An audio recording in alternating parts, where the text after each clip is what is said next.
il se passe quoi avec le couple Atoms et Nadège Mbouma? Il se passe quoi? Ninizo Leka. Alors, vous allez connaître qu'est-ce qui se passe avec le couple Atoms et Nadège Mbouma dans cette vidéo même. Parce que c'est notre couple préféré. Ce couple a une histoire. Ce couple est un exemple. Ce couple a traversé beaucoup de problèmes, des zones d'ombre, de maladies. Tous ces couples, vraiment, quand il faut... catégoriser par un exemple les couples qui vivent dans le bonheur et dans le malheur, pour le meilleur et le pire. On pourra prendre le couple Atoms et Nadège Mbouma comme exemple, seulement comme exemple, parce que ce qui se passe dedans, on ne sait pas, mais ce qu'on voit avec le témoignage, ce qu'on a vu, hein, dans leur couple, leur histoire, dans sa famille. En tout cas, nous ne pouvons que applaudir. Alors, qu'est-ce qui se passe maintenant dans leur couple? Vous allez connaître ça dans la vidéo de la maman grande dame MGD Mafuta Esika TV. Donc, si vous voulez la retrouver sur YouTube. Alors, la fois passée, je vous ai apporté une vidéo ici de Papa Roy Bondo. Je crois que la vidéo continue en tout cas de se faire regarder aussi. J'ai d'autres nouvelles également. Je vais vous la poster tout à l'heure là. Et dans la même file d'idées, il y a aussi l'histoire de Christian Mukuna. Hein, on a vu aussi sur les réseaux ici que le frère Christian Mukuna, son mariage en tout cas, bon, il avait divorcé parce que toutes les photos du mariage ont été enlevées dans leur WhatsApp, qu'on a dit TikTok, voilà. Ils ont enlevé toutes les photos dans leur compte TikTok. Il a enlevé. Alors, des pages ont publié une année seulement, le couple a divorcé, il n'est pas sérieux. Tout ce qu'ils pouvaient dire, ils ont dit et tout. Moi-même, quand j'étais venue faire une émission ici, j'avais fortement martelé sur le caractère. C'est-à-dire que nous nous marions, on est chrétien, on va avec cette étiquette-là des chrétiens dans le mariage. On oublie que nous avons notre caractère, que nous devons travailler, parce que ce n'est pas la prière qui va vivre avec la femme, c'est l'homme, le caractère qui vivra avec la femme. Alors, en dehors de la prière, en dehors d'un nombre de prières, vous devez avoir un caractère pour vivre avec une femme à la maison. Alors, nous avons de nouveau également à propos de cette histoire-là, on a du nouveau ici. Vous savez, quand quelque chose vient sur les réseaux sociaux, les pages prennent et tout qu'on sort. Et après, quand on nous revenons également avec d'autres informations. Alors, c'est d'autres informations-là que nous allons également partager ici et maintenant chez Nela NG officiel. Alors, abonnez-vous sur nous, la NG officielle, cliquez la cloche de notification, aimez la vidéo, commentez, partagez la vidéo. Qu'est-ce qui se passe avec le couple Atoms Mbouma? Comme j'avais dit tantôt, on va les connaître seulement aussi ici, chez la NG officielle. Alors, n'oubliez pas que je suis disponible pour tout contrat de promotion publicité et je suis là également pour tous vos problèmes de YouTube, Coopera Strack, Community Strack, problème d'AdSense, vos problèmes de monétisation. Je suis disponible pour vous aider. Alors contactez-moi seulement avec ces numéros, on verra dans quelle mesure on pourra vous aider. Alors suivez toutes ces vidéos. Moi également je suis avec vous. Je ne sais pas s'il y aura à ajouter. Je vais ajouter à la fin de la vidéo. Mais de préférence, suivez toutes ces informations. L'information de Christian Mukuna sur son divorce, qu'est-ce qui se passe avec le couple Atoms et Nadège Mbouma, et l'information sur la santé des Papa Roy. Moi, quand j'avais fait une émission, les gens m'ont critiqué. Pourquoi tu parles? Moi, ça s'est dit sur TikTok, sur Facebook et tout comme ça. Mon émission d'ailleurs consistait à apporter notre soutien. Écoutez aussi la vie d'autres personnes, avec lui également. Alors, suivez toutes ces vidéos, moi également, je suis avec vous. On se retrouve à la fin pour justement renchérir. Suivez. Mbote balingami, la saga continue. Pour profiter d'un week-end, le week-end, donc, l'émission tombe sur les rebelles. Comme opportunité, puis ça m'est occasion, puis ça m'est tout ça. Et surtout, il y a tout le vraiment bon m'abêter. Alors, et je crois ça fait plus ou moins des jours. Toujours mes gars coupé ça concerne à bande on a biso ba yembi lankolo. Ba émission vraiment nazo garantir bino que et aux habitudes à une semaine monsieur a tellement bela au sala ba mambo za tellement bela au lobela ba mate za tellement bela au pesa bande na biso enfin que ba au sala nzambe na ndenge longo bani parce que Dieu on les sert non selon nous mais selon lui. Jésus a dit ce n'est pas vous qui m'avez choisi mais c'est moi que vous ai choisi, je vous ai établi. Donc il faut Tolanda ligne de conduite et maître et non au ya biso. Et na lobeli a muke sur ba mariage ba mabala ya ba jeune nos jeunes frères balé qui na biso ba ko bima lelo oyo ba ko s'engager ba ko bala mabale ko umela te ko kufa suite ba réseau songolo parala. Et parmi ba engagement au mutu fois au sérieux et libale ya nakati libale zelo basakana nango te libale zelo koyo bible ezako bible et lobela pe ba nzamba zana ba rigueur ebele likolo na yango parce que le mariage ezana ba implication spirituelle nzamba linga divorce te nzamba linga kate ba bikabona kabona bilinga linga bibima bima ba maman ezana ba conséquences ebele ya malamu te. Alors le bande quoi wa to beti masolo ya ba comment il s'appelle il y a Paul Bakenda et autres Christian Mukuna awa na ina ndakisa ya soki elo eza malamu to soki batu bazaka même ba exemple en bien pourquoi ne pas en parler pe ko zo bango lokola ba modèle awa kande bozo mona na minya na kangisi ba photo mibale photo moko tozomona mwana na mpate na maboko ya bergère na ye moboko limpate donc kande bozomona na bolingo lolangolo ofefele elobaka bangala lolangolo ochwa de l'autre côté bozomona bergère azolela mwana mpate azobondela azoconsoler libala ezalaka boye nazwi ndakisa oyo bandeko parce que baza pe bayembi n'est-ce pas. Voilà toyebi nde on a biso couple mbuma Nadège na Toms babandi lelo te basali combien d'années ba umeli ba koza ta ba 20 ans relation hein c'est belé oui parce que moi na bango liboso koza peu près ba âge moi na liboso so jusqu'au temps fiançailles na ki chéri pona ki chéri ba umela ki wana moi na mpata za ina mpiaka on a fait azaina a frère azaina no médiocre kingo mulai mutu munene suke bele mwindu zolo munene tuta musika yana viko seka mutete tala lelo mwana mpate ninga benda bote so afinyoli so obukana so atioli te obukana rien mais tanga zalaki wana so ba pesio eta mso lingate c'est ça ce qu'on dit moi si atalaki futur azaina révélation a comprendre que ali kamba malamu ezali awa balingana lelo bakombisika bakomi tolobi teke na parcours na bango ba problème ezala te et aussi les oleba déjà ba quelque temps passé à boyebi tant ba nungu ba makele les akay atom sake Canada et kutu na déjà kete bato balobi ke no ya tigala soki na mboko ni ba pays aux frontaliers na bango na Zambie na Kenya voilà balobi moment na déjà tigala na Kenya frère Tom Sakei libale si kufa nini ote Tom sa sentaki tala bango wana lolangolo chwa mikolo na déjà na Canada fala azonga boye azonga kisasa bona to mona na vidéo moko ya yena ndeko na biso Sandra Sandra zo invité à ma concert fois beta na Canada.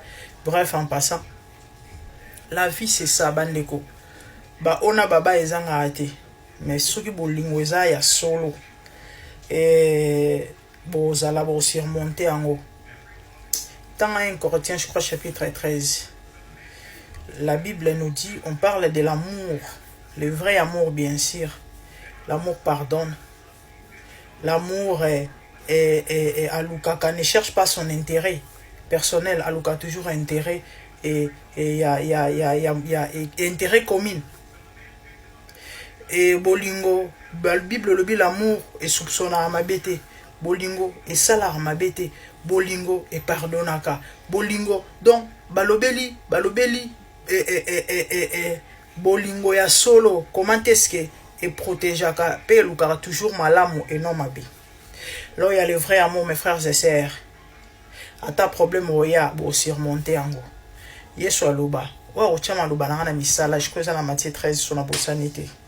Aozala lokola ndako etongami likolo ya libanga ata mbonge ya ata mupepa ata kaki ata nini ekoningana me etelema me wa ko chate azala wana ndako etongami likolo ya zelo mbonge mipepa ya ekokoya maloba nzambe c'est Dieu lui-même. Or Dieu c'est l'amour.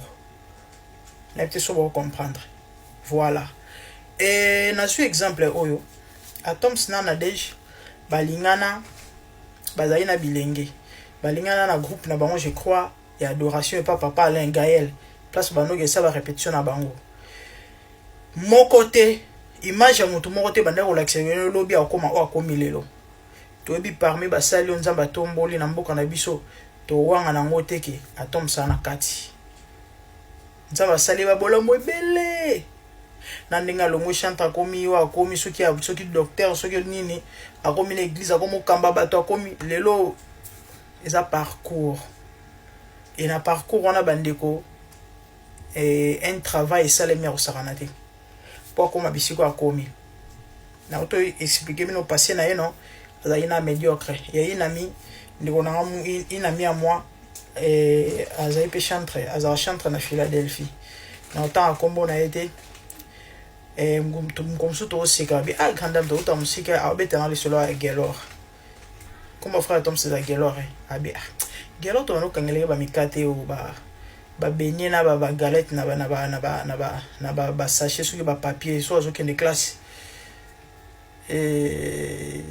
ya uti vraiment la famille passe moi ma solo ka ndenge beta maka c'est ça ndeko na déjà lingaye azana elote à venir payer bande o laxate que non muto le bezo la grand de même les guatom salinga na desh pe kana bolingo solo et bolingo solo boti we boti lelo pourquoi na jouer exemple bande on a biso mingi lelo oyo nzamba tomboli bino et belé bazana habitude o katam so zala pe na moi chéri na ye oyo azaka tango azala na elo côté ba yebi ete nini te Facebook te nini te ba sali pe tam sous moi 2 ans tam sous moi 3 ans mwana bazozo ko chukuta parce que lelo bimi na miso bato Yesu c'était pour comme star bozo basi a poto et boye banité bo vanda place morte na deja na toms bando tala naka ata bano vulala na morte me bavana na kisasa kina kotala muninga kina kotala ye bazozo ata ya koyeba na ba ose kotoyer boko linga basi bazela na ba poto bana poto déjà bazela na balolenge na bango na pekisi mutu kolinga moi cité yango monitor be na mambo ba intérêt vous visez des intérêts songolo pakala da kanga petit wana na oso mukanda na cheka mutu e ko ya eya lobi che moi zemi mwana moko mibale l'essentiel car au objectif fo bana luka ozo bosa na ke ozo détruire vie na yo vice versa baba la ramuto yebi. Vous ne pouvez pas vous marier avec une personne boye banité, bon mon anate bo sokara baba ko solo la ba réseaux sociaux ko se côté ba réseau et puis après lobby ote baba la ni abali au moins sango bazara na France mais ya on monde ba mabalo ezo ko umela te ezo sala ba inane bo panzani déjà bo panzani doté ya bo to solo ba mabe fiancé esenga ka il faut que soit tant ko yeba mutu bozala ka wana omona ka yo ka yo bo bino ba mabala ba distance o yebi mutu te bota lelo ba retomber bota exemple topé si bino ya mwana mpate na bergère bota la bolingo malgré ba problème ba surmonter pour ba yebani non seulement ça bolingo ça qui vrai ba bolingo na bino a fait koyo bana na poto ba olanda bino po za ba star mobile na yembaka mobile na yebani yo poso mona ke no yonde danser ngonga à suivre. Bon dimanche la famille, certainement vous allez très bien, moi ça va, et que le Seigneur vous bénisse. Dans le cadre, il y a news, et pour la toile en Arabiso, tam sumba liboso kuta la vidéo nangai, nous allons obliger peut-être na pesa na sala moins introduction moké parce que c'est vrai, batinyo se ba comprendre Arabiso mais batum susu et faut ba bazana besoin même il y a moins explication à terre moké. nga naza conseillère, naza éducatrice de masse, naza mopanzi sango, naza motei. Le temps na yaka ezala mingi pona opesa conseil, pona opesa toli, ok? Et malheureusement bato ebele balanda ba vidéo te. Aya suki na titre, amoni miniature, soit sepeli ta banjo finga. Et bizale loin eza ya mabe, lolingi wana eza lolingi ya mabe. Changez s'il vous plaît. Nasala ki émission ya Christian Mukuna awa bato balandaki ngai certainement ba comprenaki ke objectif ezalaki kaka ya oya opesa toli surtout na ba jeune couple des chrétiens bien sûr baye ba robala malamu to ba kosala ba choix na bango lolenge sengele longo bani. Objectif c'était ça, rien d'autre. Mais malheureusement batu mususu ka ndenge bazala kakande na loba kongola tambola sima mabe. Et les arabes passent, mais bon, c'est vrai, tu as changé batoté. L'isolo à Christian Mukuna, l'isolo à divorce à Christian Mukuna, betami, bato ke ba 3 semaines yango. Donc on a appelé les chèques à beta l'isolo. Avant na zo matanga, na mona ba image bato bele ba na TikTok. Bazu ba image wana, ba mona ba image wana, pourquoi na kangaki ba kombo ba compte musu e posai ba vidéo te. Ba tie ba image ya Christian Mukuna na grâce Emi Kutino na mwasi na ye ba lobi grâce a bomi libala parce que abandai ko abimaka na Christian, je crois bato bele ba moni biloko wana. Bato na ba commentaire ba komi ba lobi neza grâce te. Moi na mwasi wana za ina makangu moko. Babanda revivre netina ninga bala ki ba continuer ki et il y a eu des gens qui ont confirmé tala et belé. Bamsou ba pesi ba explication kili ba yebi bango tala. Na ba page yindi avant même le solo etambola quelques mois passés. Déjà ba page moi bana obo kela bango ba pic. Que non yé na grâce Emi Kutino bazala na affaire. Nde balobara na English. Kala, menga na oka moi je suis juste venu na pesa toli na lobby. Pourquoi balongola ba photo ya mariage, to pe ba photo na yemo sina mobali na compte. Pourquoi ils ont enlevé? C'est clair qu'il y a un souci.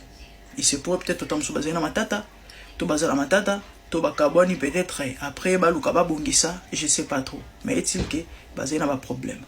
Mais na moni batmona ba commentaire boyo finga ngaponga na saneti nene. Muso yako kuma oza penza ndoki.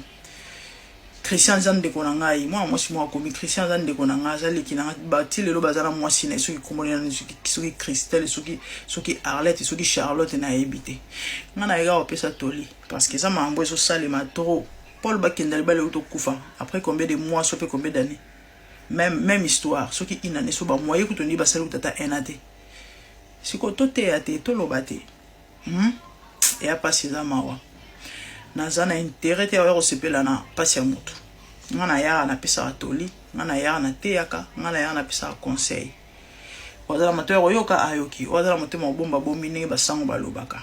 Bref, c'était ça. Alors sangolelo ezanini sangolelo ezali kande bo mona minya papa na biso ro ibondo santé za menacé to éviter pourquoi batumsu balobi poison. Boyebi li poison ko makasi na communauté hein batumsu balobi poison batumsu balobi que non maman mari mazo soin mobile nete bino boyeba kongole na biloba lo bazala makasi et titre que za couple babalani kala baboti bana beleka lelonde mari mazo soin mobile na été donc bamsu balobi que non aza maladie et bamsu balobi sida bino boyebi kongole hein na ba spéculation bon. Personnellement, na évité na confirmer te diabète, bamsou balobi so poison certainement diabète parce que ici il s'appelle une automatique que vous pouvez constater là, le papa vraiment perdu du poids à baby penza makasi. Et nous compatissons avec vous papa Roy, maman Mariam courage. Bible zolo ba celui qui souffre a droit à la compassion de son frère. Et tozoko souhaiter kaka ba rétablissement ya malamu. Nzambe asala binongolu personnellement na évité si c'est quoi vraiment les problèmes mais ils ont mon ami ce que non il y a ça ne va pas un souci donc vraiment courage et na couple na ya maman Mariam et ya papa Roibondo ba guérison malamu ba rétablissement malamu Nzambe asala na bino Nzamba sunga bino toyebi couple Madjabou basungara bato ebele, hein, tout le monde connaît. C'est vrai ba ekeye zongi ezanga raté na route na vidéo mo fa na kota depuis hier. Na zui tenté oh bazoko accuser bango sur la mort d'un bien-aimé. Peut-être j'en parlerai après. Boyebi ekeye zongi na Congo ezanga raté et balobaki bazongi se basala ki men.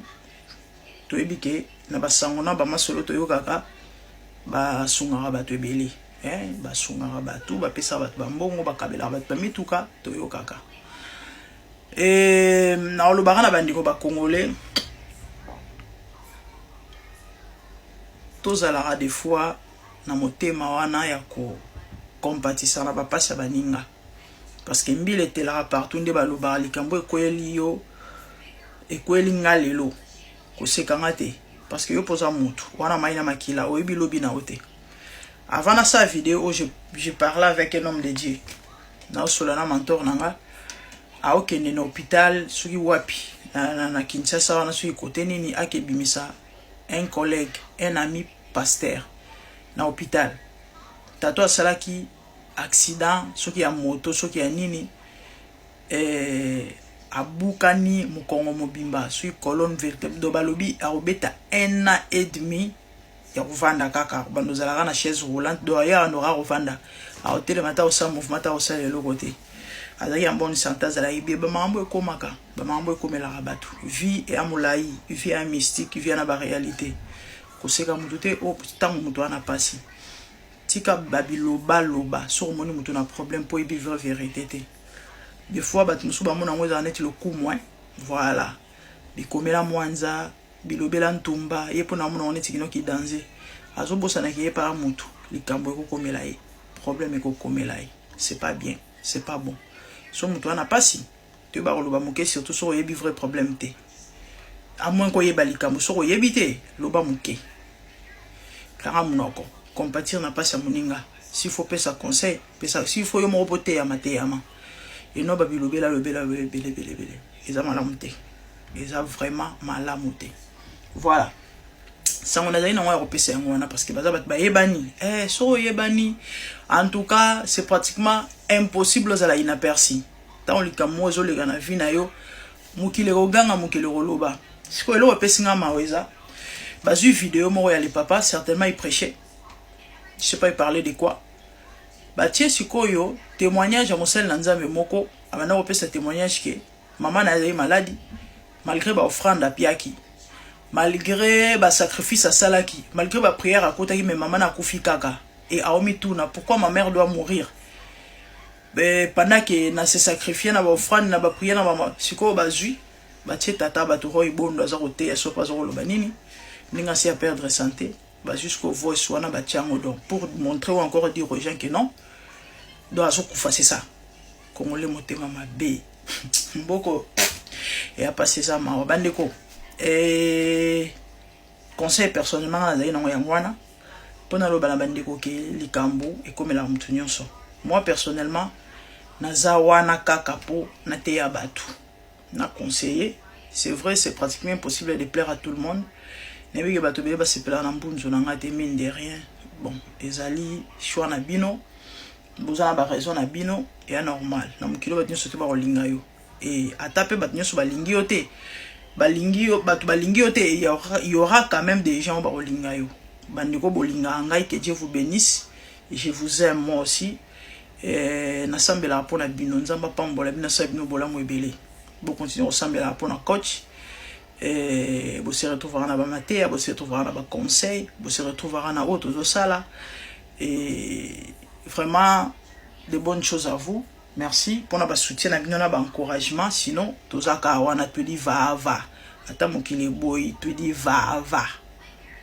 Voilà, je vais essayer un peu de renchérir en ce qui concerne l'histoire des papas Roy Bondo. Je vais d'abord commencer par ça. J'avais dit tantôt dans mon émission précédente que vous ne savez pas le combat que les gens sont en train d'amener en secret. Vous ne savez pas par où les gens sont en train de passer. Ce qu'on voit aux vies aussi de tout le monde, c'est pas ce que les gens vivent dans leur quotidien. Alors un peu de retenue sur la santé de quelqu'un. Et puis la maman aussi a bien parlé. Il y avait beaucoup de personnes. Mokilo ezanamate batu kofinga. Non, non, non, non, non. Cet homme, c'est un grand homme. On a besoin de voir Papa Roy en bonne santé. Papa Roy a aidé plusieurs familles à sortir de la pauvreté, a aidé plusieurs talents à être découverts. Les lobes à Christian Mukuna, on ne les connaissait pas. On ne les connaissait pas. Akomi Poto et tout consort, c'est grâce à Madjabou. Cet homme, il mérite de vivre longtemps. Il mérite d'être en vie et en bonne santé. Ce qui va être gangaka. S'il y a quelque chose qui se passe dans sa vie, en tout cas, que Dieu se souvient de lui. Il se souvient de lui. Abosana abola mute. Zamba bosana abola mute. C'est souvenir naïf vraiment parce que non, cet homme, c'est une grande bénédiction pour la communauté congolaise. Voilà.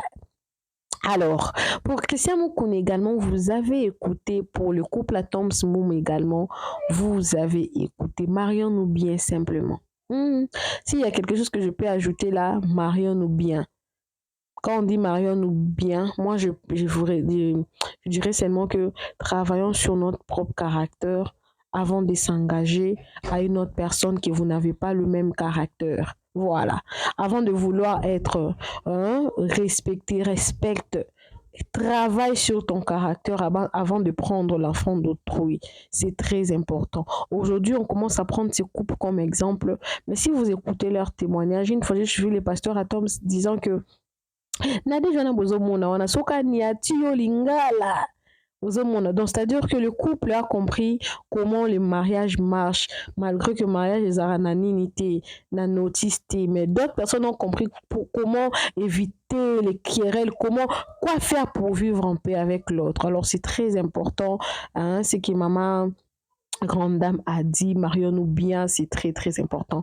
Coucou à tous les nés la chou, les nés la cœur, les nés la love et bienvenue à tous mes nouveaux abonnés. C'est-à-dire que tu es nouveau sur ma chaîne, n'hésite pas à t'abonner, clique la cloche, notification, aimez la vidéo, commentez, surtout partagez la vidéo. Que Dieu vous bénisse, bisous, bisous. N'oubliez pas, je suis là pour vous, vos publicités. Bye.